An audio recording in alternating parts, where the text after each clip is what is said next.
Kik. Assalamualaikum. Waalaikumsalam Bunda. Masya Allah, tumben Bunda, naik Bunda. Assalamualaikum warahmatullahi wabarakatuh. Waalaikumsalam Saya warahmatullahi wabarakatuh. mau bertanya sama Bang Faruk dan situ. Iya Bunda. Bang Faruk, saya punya sepupu kan, dia murtad kan Bang Faruk. Tapi dari pihak keluarga kami, pihak keluarga ayah dia sudah melarang gitulah, dia jangan kawin sama ini Oten. Lepas itu dia tetap bersekukuh mau itu kawin sama itu Oten. Kalau dia dilarang kawin sama itu Oten, dia mau bundir. Jadi kami sebagai keluarganya menyetujuinya, apa kami berdosa Bang? Aku mau tanya. Oh berdosa lah. Berdosa lah Bunda. Berdosa. Kematian lebih baik bagi dia itu.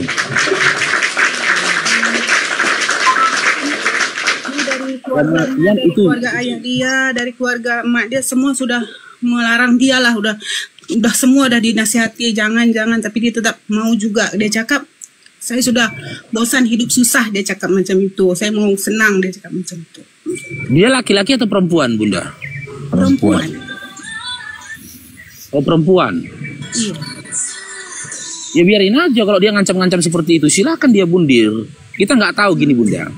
Dari niat dia mau bundir, dia dapat hidayah dari Allah daripada dia membatalkan hidayah yang telah ditetapkan atas diri dia. Kenapa begitu? Kenapa gini Bunda? Kenapa dikatakan Bunda itu ikut berdosa? Karena seakan-akan Bunda merestui. Iya kan? Sebab keluarga udah nggak tahu lagi mau buat apa kan Bang Faruk, udah dihajar pun udah disehati habis-habisan sama Bang Faruk, tapi tetap juga dia mau. Itu saja dia mau. Saya mau kawin sama itu, dia cakap macam itu. Dan biasa nggak coba diberikan edukasi gitu Bunda sama dia. biasanya Aki, indikasinya orang-orang yang murtad itu 3 indikasi Aki. Pertama miskin ilmu, kedua miskin harta, ketiga ingin terbebas dari beban syariat. Itu indikasi yang murtadin itu semuanya kebanyakan. Berdasarkan pengalaman. Kalau perempuan takutnya ini ya. Tapi naudzubillah, summa naudzubillah.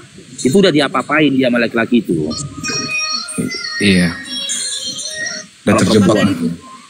Dari orang sudah pacaran macam sudah 2 tahun, sudah banyak dilarang sama keluarga lah, tapi dia tetap juga diam-diam, dia curi-curi macam dia jumpa itu laki-laki macam itu. Ya berikan aja mengancam itulah macam itu, ancaman dia seperti itulah sama keluarga macam itu. Karena gini Bunda, hidup dan mati makhluk itu berada di dalam kekuasaannya Allah. Berapa kali orang yang bundir itu nggak meninggal, ya kan? Karena kita harapkan ketika dia berniat mau bundir itu, ternyata dia dapat hidayah di situ gitu loh. Daripada kita seakan-akan merestui pilihannya dia. Tegas saja sampaikan sama dia. Ya kalau memang kau lebih memilih. Sudah lari sama itu laki-laki Bang, dia sudah lari sama itu laki-laki. Nah, dengar kabar katanya sudah kawin lah sama itu laki-laki macam itu Bang. Karena begini ya, ini buat saudara-saudaraku muslim ya, saudara-saudaraku muslim ya, kalian berpikir dengan logika. Seandainya kalian seorang perempuan, kalian dapat laki-laki Oten, dia kaya, jangan kalian pikir kalian ikut kaya, nggak ada. Nggak ikut kaya kalian, karena apa? Setelah kau menikah sama dia, tidak ada hukum di dalam Oten untuk menguatkan hakmu, nggak ada. Meninggal suami kau nanti jadi gembel kau. Kenapa? Karena di Oten gak ada hukum waris. Gak ada hukum waris. Keluarga suamimu nanti yang ngambil hartamu semua. Kau dipulangkan dalam kondisi gembel, tak berbaju dan tak bercelana. Mau sama siapa kau mengadu? Karena mereka gak punya hukum waris. Banyak sudah kejadian seperti itu. Kau murtad karena kau tengok dia kaya, mau kau sama dia, meninggal dia miskin kau. Itu pertama. Yang kedua, setelah kau menikah sama dia, jangan kau pikir harta dia hartamu. Tunggu kau berpikir kayak gitu. Gak ada dalam Oten itu begitu. Gak ada batasan-batasan hak, gak ada batasan-batasan tanggung jawab. Kau cuman cukup dikasih makan. diperlakukan baik menurut hawa nafsu dia, baik diperlakukan kau sebagai istri menurut maunya dia, menurut hawa nafsunya dia, bukan menurut ketentuan dari Tuhannya. Karena apa? Karena tidak ada ketentuan itu ditetapkan atas domba. Mana? Suka-suka dia lah. Kalau di Islam kau, meskipun suami kau sederhana, kau punya hak yang harus dijaga, gitu loh. Apalagi ketika suamimu itu berharta. Ada aturannya tentang hak dan juga tanggung jawab. Yang mana dikatakan tanggung jawab seorang suami. Kalau uang belanja itu masih sebatas tanggung jawab. Bukan memuliakan, bukan pula memanjakan istri. Tapi kalau suamimu memang orang yang berilmu, dibedakannya antara uang belanjamu, uang jajanmu. Kalau berlebihan dia, uang inimu dibedakan sama dia. Karena apa? Di dalam Islam ya, sedekah yang paling utama itu sedekah kepada istri. Gak boleh kau sedekah sama orang, kau kasih 10 juta bini kau kasih 100.000, kau longor. Ada dalam Islam hukum seperti itu gitu. Kalau di Oten kau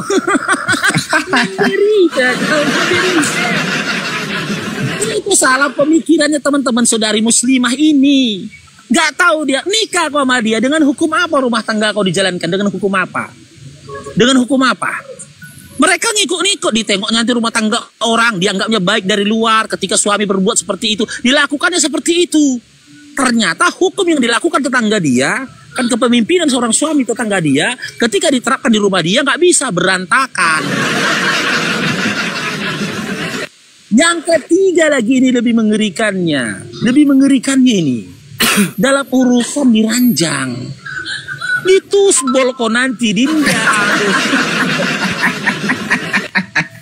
Ditusbol kok nanti. Besar kemungkinan kena hantam belakang. Nggak percaya kau. Karena gak ada hukumnya, gak ada larangannya, gak ada halal dan haram di sana tuh gak ada. Hah? Menjerit kau nanti ditusbol kau. Gak bisa sanggup bilang nasi lagi nanti. Iya, berak pun nanti gak ngeden lagi kau. Epung kayak gitu. Berpikir dulu kalian, kita butuh hukum. Hukum yang diturunkan ke atas bumi sebagai jaminan dan juga sebagai pegangan kepastian makhluk yang satu dengan makhluk yang lainnya tidak saling menzolimi. Meskipun ada keikatan nasab maupun ada keikatan dalam perkawinan. Hukum itu tadilah yang membuat hidup manusia di atas bumi ini ya bisa adil satu sama lainnya. Menderita kau nanti. Contoh lagi paling sakitnya lagi nih, paling sakitnya nanti. Ya, paling sakitnya. Berselingkuh dia nanti, berzinah dia nanti, berselingkuh dia, nggak boleh kau minta cerai. Minta cerai kau nanti balik kau jadi gembel. Ditinggalkannya kau.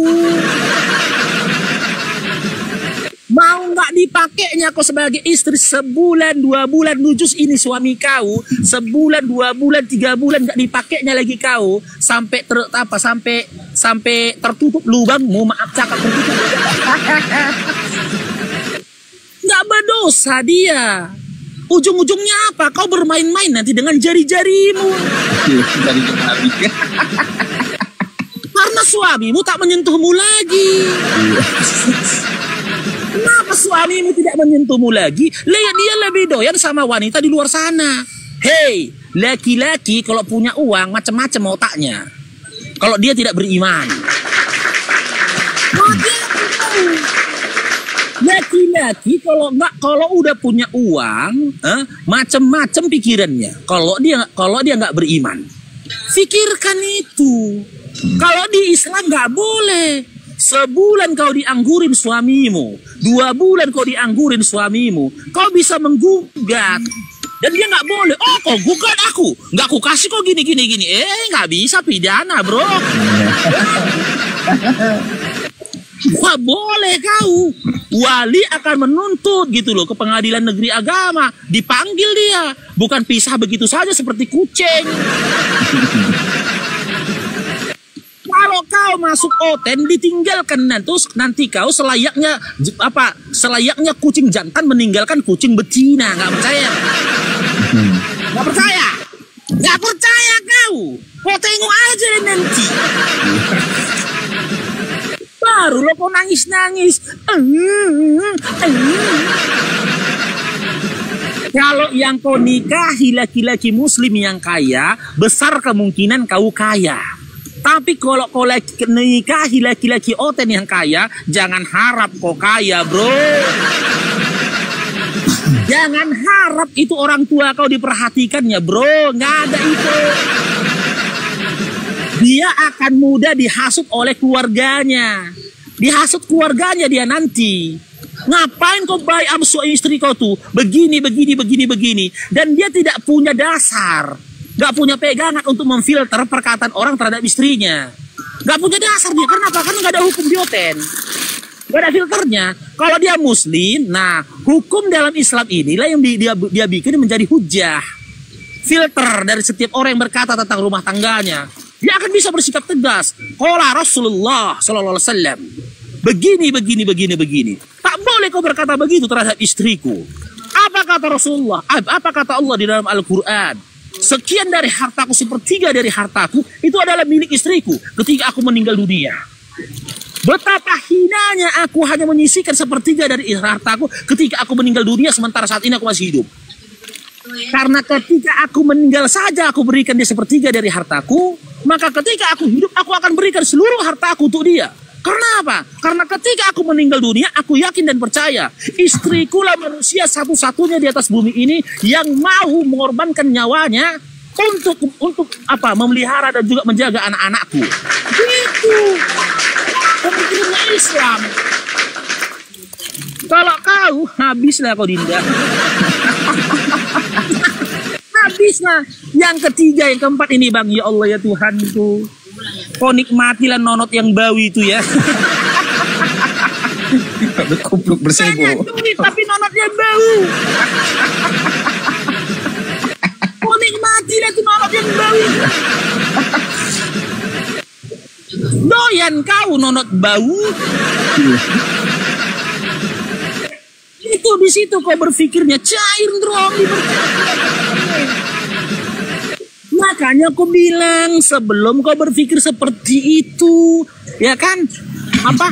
Kau perpikiran dulu kau kepada para ulama, imam-imam sholatmu. Kujamin kalau tukar pikiran kau, apa yang ku sampaikan itu juga yang disampaikan oleh para ulamamu. Durian aja bang, ini durian bagi pecinta durian. Bang Faru nggak pecinta durian ya. Durian ini kalau kelihatan dari luarnya itu cantik, dibelah duriannya, busuk dalamnya. Kau makan apa kau buang? Dimakan apa dibuang? Buang lah. Dibuang kan? Iya. Jijik kan? Nah gitu juga laki-laki oten. Kelihatan ganteng bang. Kau buka celananya, bau kunci bang.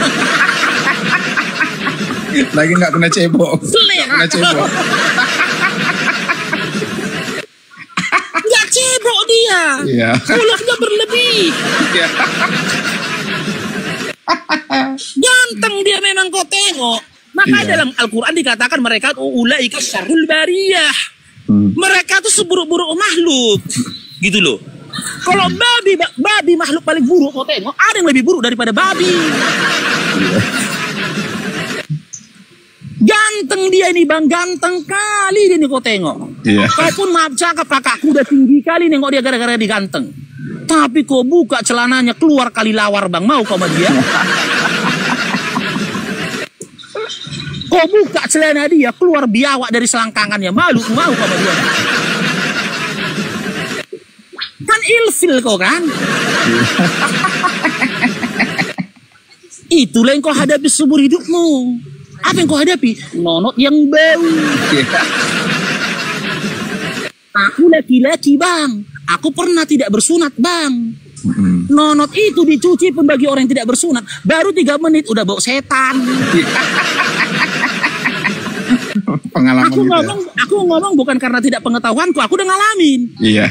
Walaupun siap buang air kecil ini dicuci itu pinggir-pinggirnya itu bang. Kami cuci pinggir-pinggirnya itu, atau belum sunat ya? Iya. Belum sunat, aku belum sunat dulu. Pinggir-pinggirnya itu ku cuci bang. Terus ku masukkan ke celana. 3 menit lagi aku mau buang air kecil, Bang. Bau setan. Nggak percaya. Yang ngomong ini pernah nggak sunat, Dinda. Iya. Sampai kayak mana muncungku ini, jelaskan ya, Mekin. Sampai kayak mana muncungku ini? Selera kau lagi? Oh, aku tidak lah, Bang. Tak selera aku. Walau hidup bagaikan di dalam sangkar. Walau sangkarku terbuat dari emas, lebih baik ku hidup di hutan luas. Kan gitu. Sebesar apapun rumahmu nanti, secantik apapun rumahmu nanti, sekaya apapun suamimu nanti, kalau Oten dia, jangan kau harap 1 rupiah pun dari harta dia adalah hartamu. Mimpi kau. Mimpi kau. Harta bapaknya itu, harta mamanya itu, harta adik-adiknya itu, harta abang-abangnya itu, harta tulangnya itu, harta bapak tuanya itu, harta namborunya itu, harta opungnya itu, harta berenya itu, nggak ada dikatakan harta istrinya. Nggak percaya kau? Nggak percaya kau? Kau coba lah, pergi kau coba. Aku dari dalam. Kejadian terjadi di kampung halamanku sendiri, Dinda. Ada seorang wanita perawan tua menikah dia dengan laki-laki duda. Oten. Meninggal suaminya, gembel dia. Gembel, pulang kampung dia dalam kondisi gembel. Hartanya diambil anak-anaknya semua. Mana berlaku sama istrinya. Memang fakta, Ki. Di sini ada juga. Memang fakta, di sini ada juga. Iya, karena mereka nggak punya hukum, Bang. Kalau di tempat saya ini kejadian Oten gitu kan. Ini dia mempunyai harta rumah, mobil. Terus yang dia punya anak 1. Terus meninggal suami ini. Terus belum sampai 2 bulan, dari keluarga pihak suami meminta pembagian harta loh. Padahal ini ada anak loh. Anak yang dari yang suami meninggal nih. Ada anaknya. Nggak dipikirkan sampai endingnya anak itu putus sekolah dan bekerja di pajak. Keluarganya berebut loh menanyakan harta warisan yang ditinggalkan mantan suami ini. Kok bisa begitu ya? Saya heran, nggak habis pikir. Kalau muslim kau, kau kakakku, dindaku muslim kau, meninggal suamimu, langsung dibukakan surah An-Nisa. Dimulai dari ayat 11 ayat 12. Dibacakan.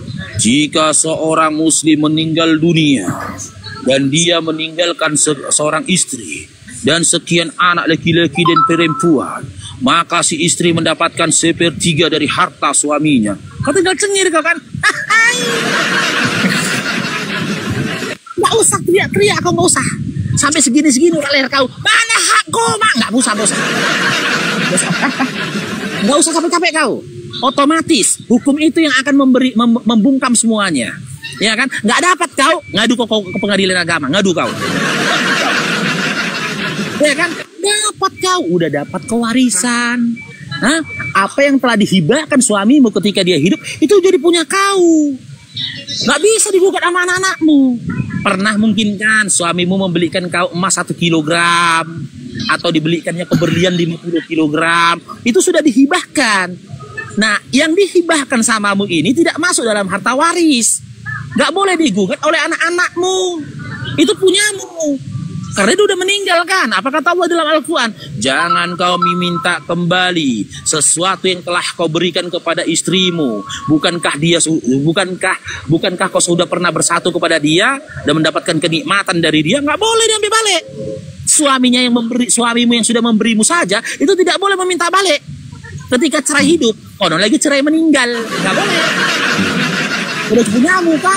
Nah, sekarang harta yang ditinggalkan, yang belum dihibahkan ke kau, itulah masuk dalam warisan. Cair lagi kau, Dinda, 1/3, Dinda. Enak kan?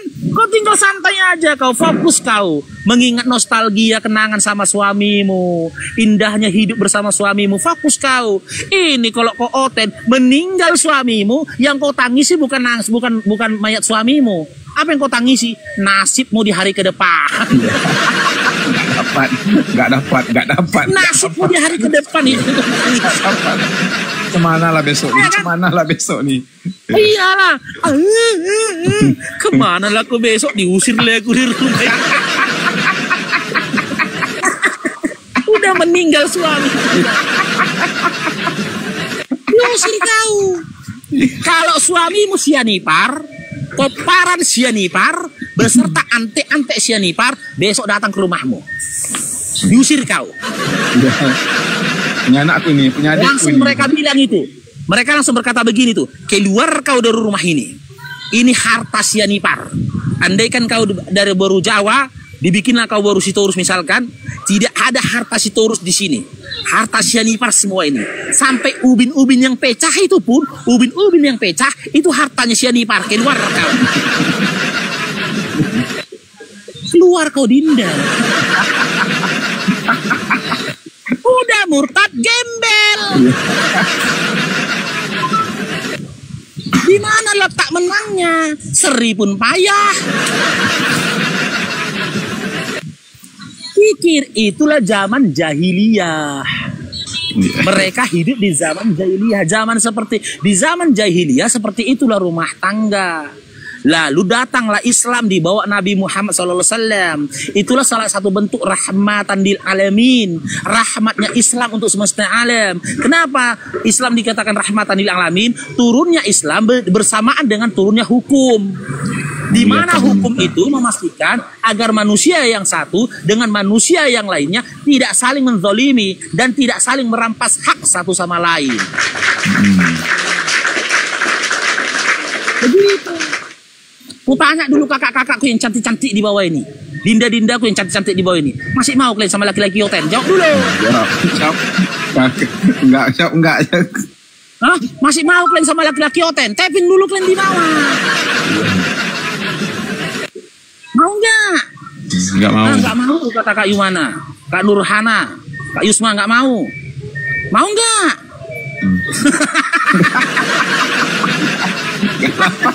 Baca bang, pikir bang. Berpikir. Nyawaku taruhannya. Tidak ada wanita di atas bumi ini melebihi bahagianya seorang wanita ketika dia memiliki seorang suami mukmin sejati. Nyawaku taruhannya. Enggak ada. Kami bang laki-laki bang, kalau dapat harta kami dapat rezeki bang. Istri kami ingat bang. Duluan istri kami ingat. Enggak pernah kami ingat orang lain. Setelah kami sisihkan buat orang tua kami. Gitu kami. Kenapa? Kami ingat pesan dari Nabi kami. Gitu loh. Untuk kami memuliakan istri kami. Ada duit aku nih dek. Mau kau ini dek. Oh maulah bang, katanya kasih. Gitu loh. Aku contoh ini punya harta 100 triliun.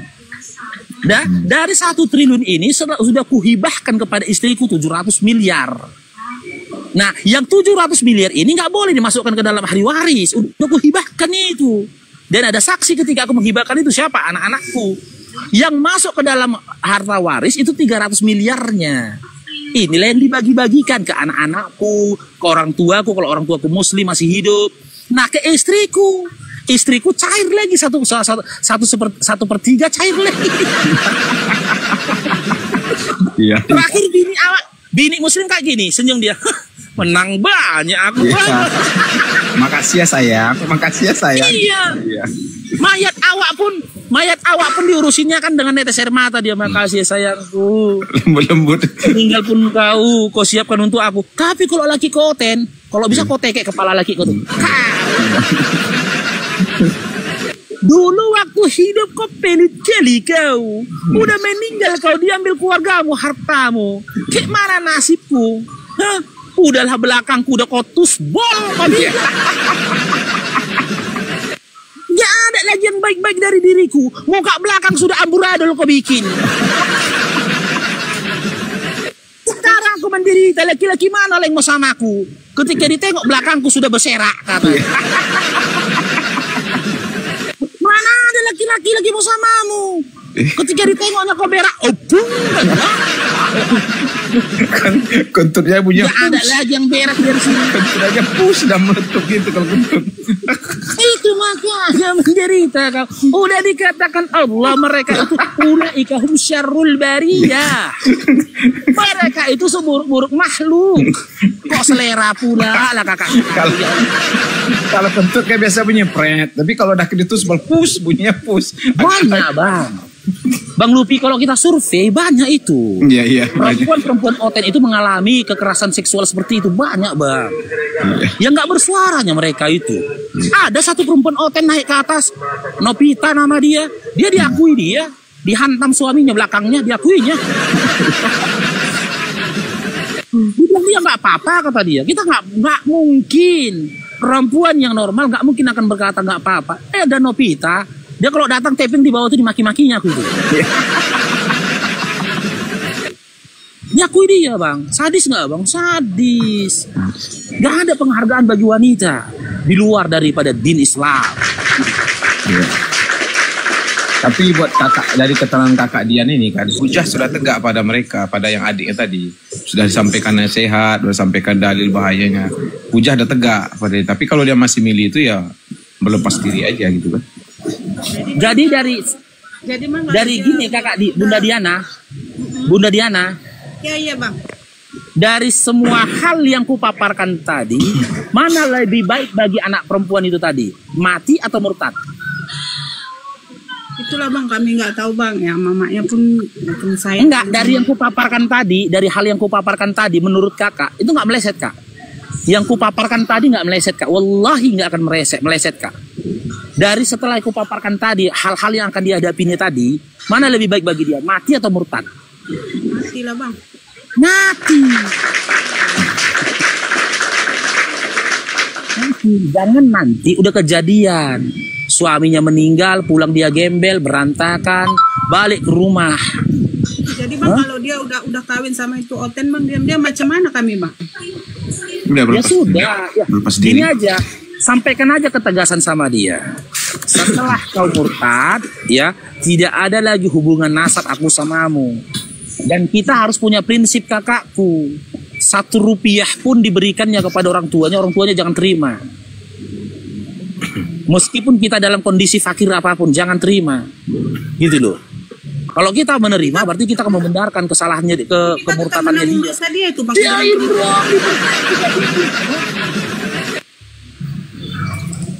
Tapi kita tetap menanggung dosanya itu bang, kalau dia udah murtad bang. Enggak lah. Enggak lagi, keluarga, ya orang tua dia putus hubungannya. Sebagaimana kisahnya Nabi Nuh alaihissalam, ketika dia minta keselamatan atas anaknya, ya Allah ya Tuhanku, sesungguhnya anakku adalah ahliku. Kan ditegur Allah dia bukan lagi ahlimu kata Allah. Dan aku hujah yang lebih sudah, mengetahui. hujah pun sudah tegak pada dia. Sudah tegak. Iya. Tegak hujah pada dia. Dia bukan anak kita lagi. Dia bukan ahli kita lagi. Kita boleh nggak kita berbuat baik sama dia? Boleh. Tetap berbuat baik. Boleh kita berbuat baik sama dia? Boleh. Tapi tidak ada lagi hubungan sama dia. Gitu loh. Antara anak sama bapak sama anak nggak ada lagi hubungan. Tapi saranku, ketika dia menikah dan dia yakin suaminya kaya, ya, jangan terima 1 rupiah pun harta dari suaminya.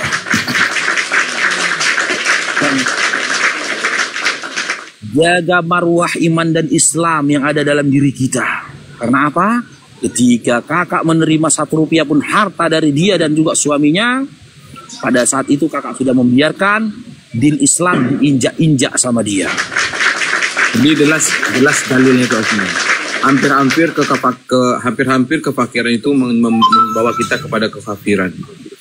Itu jelas. Ya indikasinya itu tadi, yang murtad itu indikasinya cuma 3. Pertama miskin harta, kedua miskin ilmu, ketiga ingin terlepas dari beban-beban syariat.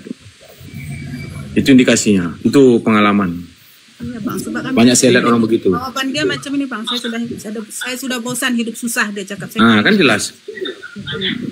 Ya sudah, bilang sama dia, hidup kau di kolong langit lain, di mana kolong langit itu bukan milik dari Allah. Udah silahkan. Ketika kau bosan hidup susah, ya, kami pun udah bosan nengok tingkah kau, bilang udah kasar. Apa kata Allah dalam